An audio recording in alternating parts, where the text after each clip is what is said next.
with both the spinners and the lead core, 10-pound vanish. Oh, for my spinners, I kind of like to make them around anywhere in that 6-7 foot length. Seems to do the trick. And I always write on my tackle boxes what I have here, but what I typically put on is a number 6 hook and a number 8 hook on my crawler harnesses. And I just tie a polymer knot and leave a longer tag end here.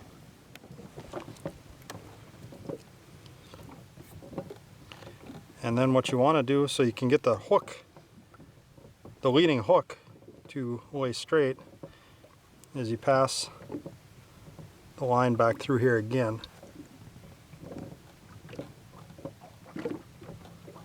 So now my tag end is there. Now I'm going to put my second hook on here. And I'm going to make these probably about 4 to 6 inches apart.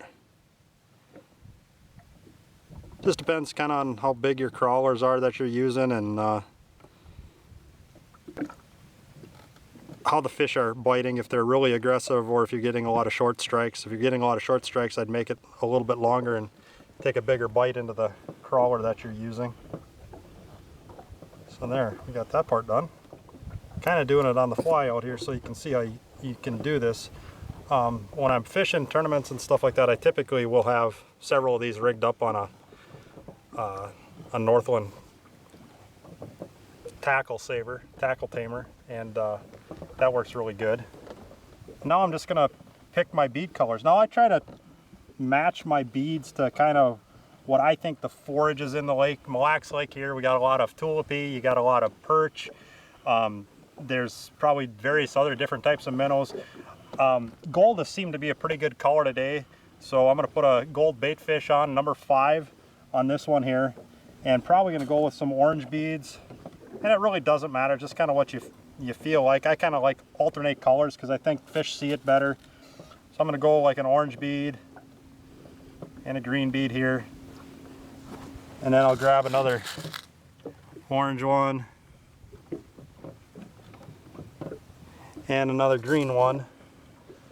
And typically what I like to do, and it's just for spacing for your spinner, is I'll put 4 beads on before I put my spinner on. Now I have my spinner. I will put that on here. Make sure it's pointed the right way. But you want the cup end down towards the hook. And then I always like to put one more bead up on top of the spinner. And the reason I do this is in windier conditions and in general, it keeps the spinner from walking up your line too far if you get a bunch of slack and you're bouncing around. So this other top bead here, it'll keep that spinner in place. And I'll just quickly put it on my swivel here. I just have a number 10 ant swivel. I just tied a trilene knot here. It's kind of typically the 2 knots that I use are polymer and trilene knot.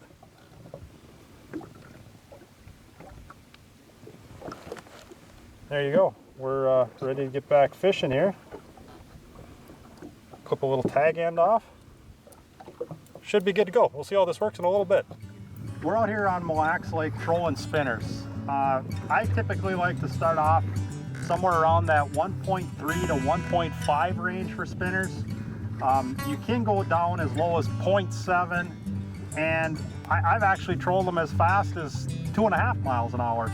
It really just depends. You need to kind of figure out what the fish are going to want for each individual day. Today it seems like we're working that 25 to 28 foot on the side of a flat, and seems to be in that neighborhood of 1.3 to 1.6 is really where the fish want it today. Fish Jed. I was just trying to keep in contact with the bottom, and all of a sudden it just hit. Good fish. Should really probably mark a waypoint.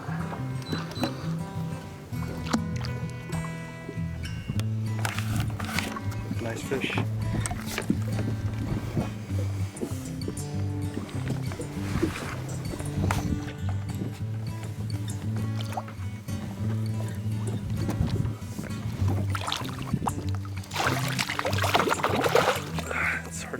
So these long snells. No, I got it.